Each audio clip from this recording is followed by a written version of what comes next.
serius karena melibatkan pelaku dan juga korban yang masih di bawah umur.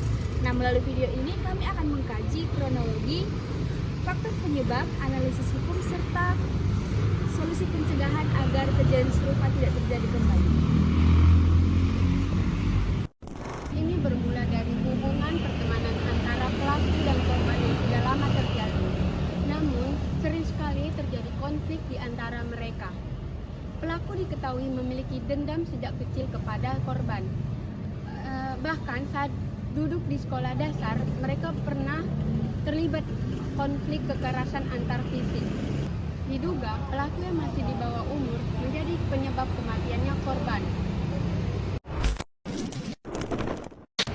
Dalam kasus ini terdapat beberapa pihak, yaitu pertama adalah korban, yaitu seorang pelajar SMP yang masih berusia remaja.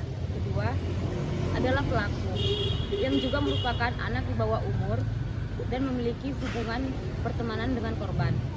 Ketiga adalah keluarga korban dan keluarga pelaku yang turut terlibat dalam proses penanganan kasus ini. Selain itu, terdapat aparat penegak hukum seperti kepolisian yang bertugas melakukan penyelidikan terhadap kasus tersebut.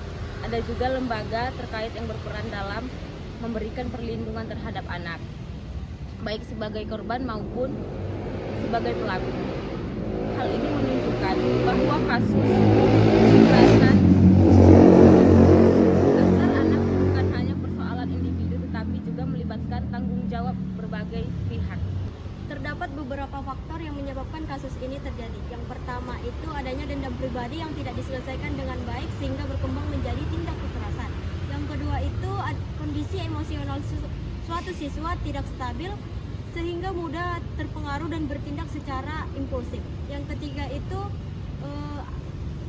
ada kurangnya pengawasan dari lingkungan keluarga dan lingkungan sekolah, sehingga konflik yang terjadi tidak segera ditangani. Yang keempat itu rendahnya kemampuan dalam menyelesaikan masalah secara damai, sehingga kekerasan dianggap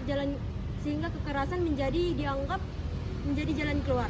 Faktor-faktor ini menunjukkan pentingnya lingkungan dalam membentuk suatu perilaku anak. Nah, dari sisi hukum, pelaku dapat dikategorikan sebagai tindak pidana pembunuhan atau penganiayaan yang mengakibatkan kematian. Dalam KUHP, perbuatan ini dapat dijerat dengan pasal 338 tentang pembunuhan atau pasal 340 jika terbukti adanya perencanaan.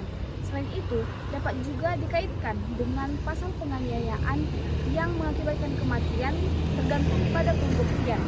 Namun, karena pelaku masih berstatus anak, maka penanganannya mengacu pada Undang-Undang Sistem Peradilan Pidana Anak.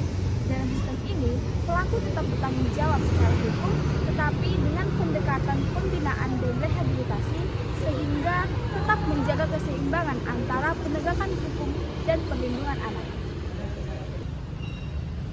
Kasus ini berdampak besar bagi keluarga dan masyarakat. Keluarga merasa sedih dan trauma, sementara masyarakat merasa resah dan merasa tidak aman. Hukum harus ditegakkan dengan adil dan tegas agar memberi efek jera dan kejadian tidak terulang lagi. Untuk mencegah terjadinya kasus serupa, diperlukan peran aktif dari berbagai pihak. Yang pertama yaitu adalah keluarga harus meningkatkan pengawasan serta membangun komunikasi yang baik dengan anak. Yang kedua yaitu adalah sekolah perlu memperkuat pendidikan karakter dan menyediakan layanan konseling agar siswa mampu mengelola emosi dan menyelesaikan konflik secara damai. Ketiga yaitu adalah masyarakat harus lebih peduli dan tidak menganggap kekerasan sebagai jurusan pribadi. Yang keempat adalah aparat penegak hukum harus bertindak tegas agar memberikan efek jarak dengan kerjasama antara keluarga, sekolah, masyarakat, dan aparat penegak hukum. Kasus ini antar anak diharapkan dapat diminimalisir. Oleh karena itu, setiap konflik harus diselesaikan dengan secara bijak, bukan dengan kekerasan.